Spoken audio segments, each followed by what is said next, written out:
Qo'lingizni ishlatib nechta vedring choylarni ushlab tura oladigan bo'lsangiz, hammasini olib ketishingiz mumkin. Не, спасибо. Давай. Не, спасибо. Qo'lingizni ishlatmasdan nechta vedring choylarni ushlab qola oladigan bo'lsangiz, hammasini olib ketishingiz mumkin. Harakat ko'rasizmi? Mayli. Choylarni sizga har bittasini nomi bilan beraman, faqat ushlab qolishingiz kerak har bittasini. Birinchisining nomi shokolad va kokosli choy. Qatga solamiz? Okey. Keyingisi qulupnay va kokosli choy. Qatga solamizmi? Cho'chigi, kokosli latte. Qatga sig'adimi? Davom etamizmi? Okey. Apelsinli ice americano. Sumkangizgami? Kombo sutli choy. Buni qatga sig'diramiz? Ichkarida cho'chiklar bor ekan. Va 6-inchisi ice americano. Bu cho'chik eng qizig'i menda o'sha qolmadi. Lekin hali yana davom ettirishimiz mumkin. Davom ettirasizmi? Ichkariga kirib birinchi tayyorlashim kerak uni. Ketdi.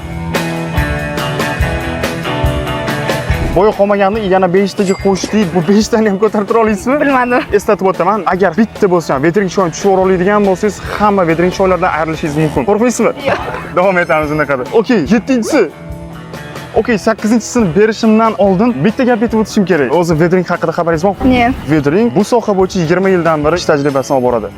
9-sini berishdan oldin bitta savol beraman. Butun dunyo bo'ylab nechta do'konlar bor deb o'ylaysiz?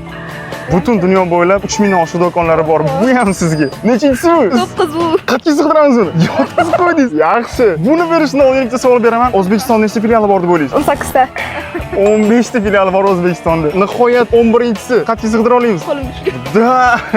Ko'rib turganlaringizdek bizda qolmadi. 11 tasini ham ushlab tura olganingiz uchun hamma vedring choylari sizga. Rahmat. Endi buni nima qilamiz? Tarqatamiz.